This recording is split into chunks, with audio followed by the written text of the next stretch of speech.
Assalamualaikum warahmatullahi wabarakatuh. Selamat pagi anak-anakku semua. Hari ini kita akan belajar tentang ruqsah bersama saya, Ibu Asmaul Khairiyah selaku guru mata pelajaran PAI kelas 7. Sebelumnya, pernahkah kalian mendengar materi tentang ruqsah? Dalam agama Islam merupakan agama yang paling sempurna bagi seluruh umat manusia di sepanjang zaman.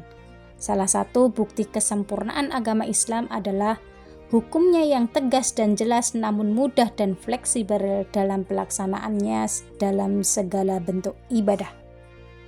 Untuk itu, marilah kita pelajari ruqsah dengan sebaik-baiknya, karena ini merupakan materi pendidikan agama Islam bab 9 di semester 2 ini. Yuk mari kita perhatikan dan dengarkan dengan seksama. Tujuan pembelajaran dari materi ruqsah ini yaitu siswa dapat memahami makna ruqsah, kemudian dapat mengidentifikasi berbagai ruqsah dalam sholat, puasa, zakat, dan haji. Adapun pemahaman bermakna yang akan diperoleh oleh siswa yaitu siswa dapat mengetahui makna ruqsah dalam ibadah, kemudian siswa dapat mengetahui dan memahami ruqsah dalam sholat, puasa, zakat, dan haji, serta siswa mampu mengetahui hikmah ruqsah. Kemudian, apa itu ruqsah? Ruqsah secara bahasa artinya keringanan atau kelonggaran, sedangkan secara istilah ruqsah merupakan perubahan suatu hukum dari hukum asalnya karena sebab tertentu dengan tujuan untuk memberikan kemudahan dan keringanan dalam beribadah. Pada dasarnya, kewajiban tetap harus dilaksanakan sesuai dengan hukum asal. Akan tetapi boleh ditinggalkan atau diganti pada bentuk yang lain karena sebab atau kondisi tertentu. Contohnya puasa pada bulan Ramadan yang hukumnya wajib bagi setiap muslim karena sebab tertentu membolehkan seseorang untuk tidak berpuasa. Seseorang yang boleh tidak berpuasa dikarenakan sebab tertentu, misalnya seperti dalam perjalanan atau sakit, yang harus digantikan di lain hari. Kondisi seperti ini dinamakan ruqsah. Ruqsah terbagi menjadi dua macam, yaitu ruqsah yang mengandung ihtisan, kebaikan, yang mana pelaksanaan azimah atau ruqsah dapat dipilih oleh seseorang apabila ruqsah yang dipilih itu lebih baik. Contohnya musafir yang tidak berpuasa pada bulan Ramadan. Kemudian ruqsah yang menggugurkan hukum azimah, yaitu hukum yang awalnya haram dapat menjadi halal karena ruqsah dalam keadaan suatu tertentu. Contohnya meminum khamr atau memakan bangkai pada saat keadaan tertentu dapat dihalalkan. Hal ini didasarkan bahwa apabila perbuatan ini tidak dilakukan dapat membahayakan kesehatan atau bahkan nyawanya. Hukum ruqsah adalah al-ibahah, artinya dibolehkan karena kebutuhan atau keterpaksaan. Hal ini sesuai dengan perintah Allah, Quran Surat Al-Baqarah ayat 286 yang bunyinya A'udzubillahi minasyaitonirrajim, Bismillahirrahmanirrahim.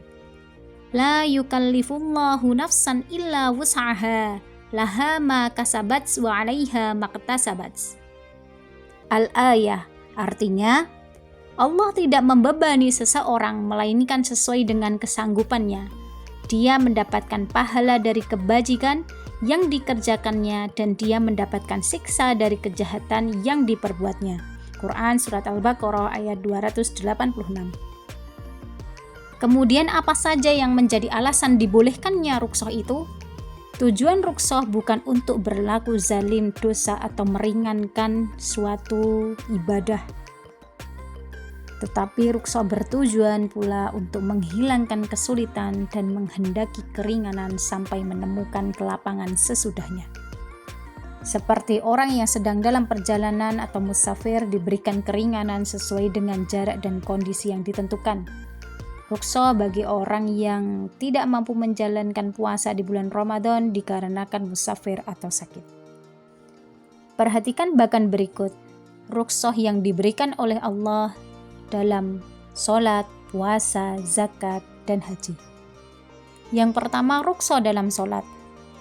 Allah memberikan keringanan untuk mereka yang sedang dalam keadaan musafir atau perjalanan yang tetap melaksanakan kewajiban ibadahnya tanpa meninggalkan, dengan melakukan jamak maupun qashar yang dia lampaui perjalanannya kurang lebih 80 km. Jamak sendiri artinya menggabungkan dua waktu sholat, duhur dan asar, maghrib dan isya. Dua waktu sholat yang diringkas dinamakan qashar. Duhur dan asar, isya dan maghrib. Qashar sendiri meringkas berarti yang 4 rakaat awalnya menjadi 2 rakaat, sedangkan rakaat maghrib tetap 3 rakaat. Kemudian waktu pelaksanaannya ada takdim dan takhir. Takdim yang dilaksanakan di awal waktu, kemudian takhir yang dilaksanakan di akhir waktu sholat.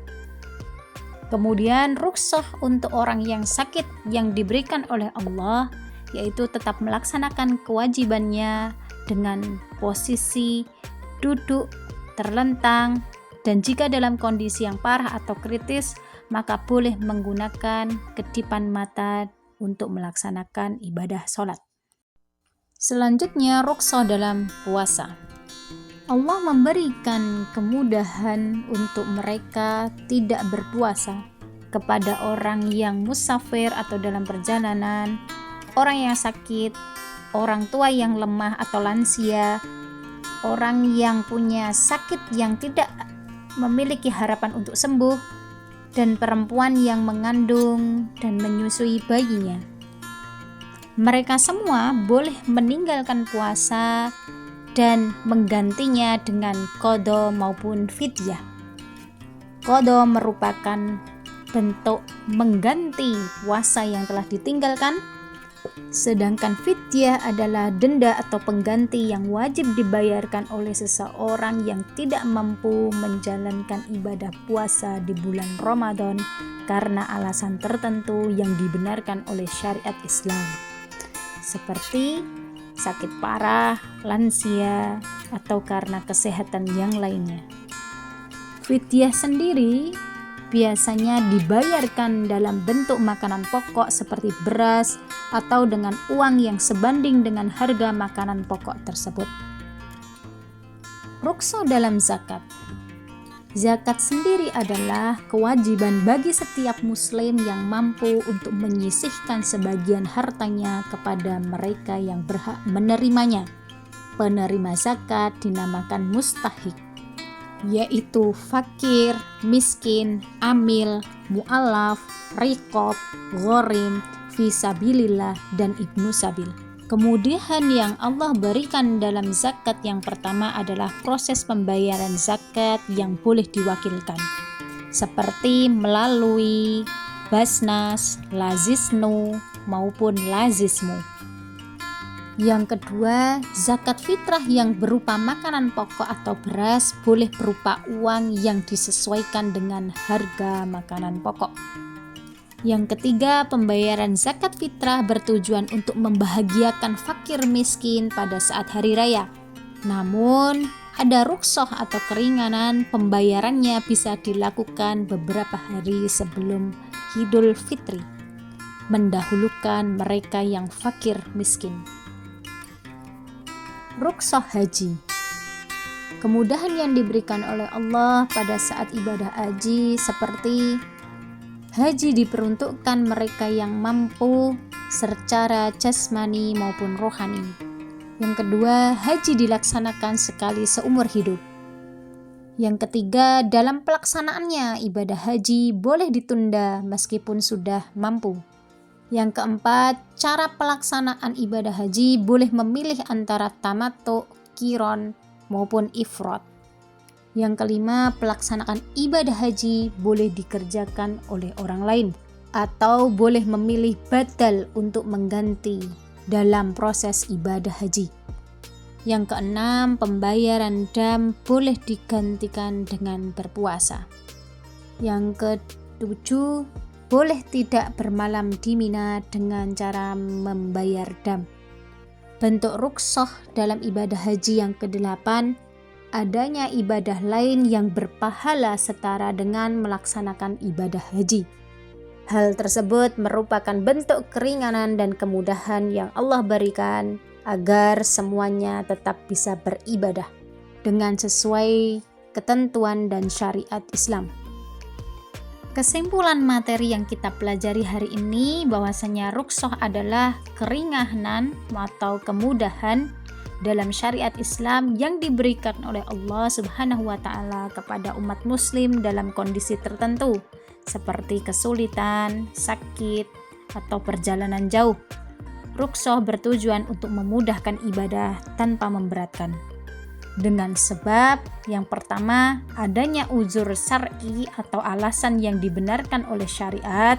Yang kedua, tidak digunakan untuk mengurangi kewajiban tanpa alasan. Yang ketiga, tetap berusaha melaksanakan kewajiban sebatas kemampuan yang dimiliki. Adapun hikmah rukhsah, yang pertama mempermudah pelaksanaan syariat Islam. Yang kedua, membuktikan bahwa syariat Islam tidak kaku dan tidak pula ekstrim. Yang ketiga, menguatkan istiqomah dalam ibadah dan cinta ajaran Islam. Yang keempat, mendorong sikap saling disiplin dan saling menghargai. Terima kasih. Cukup sekian materi rukhsah yang telah Bu Asma sampaikan. Semoga bermanfaat dan dapat dipahami serta diterapkan dalam kehidupan kita untuk tetap semangat menjalankan ibadah meskipun mengalami kondisi tertentu. Tetap semangat dan sehat selalu untuk kita semua. Wabillahi taufiq wal hidayah, waridho wal inayah. Wassalamualaikum warahmatullahi wabarakatuh.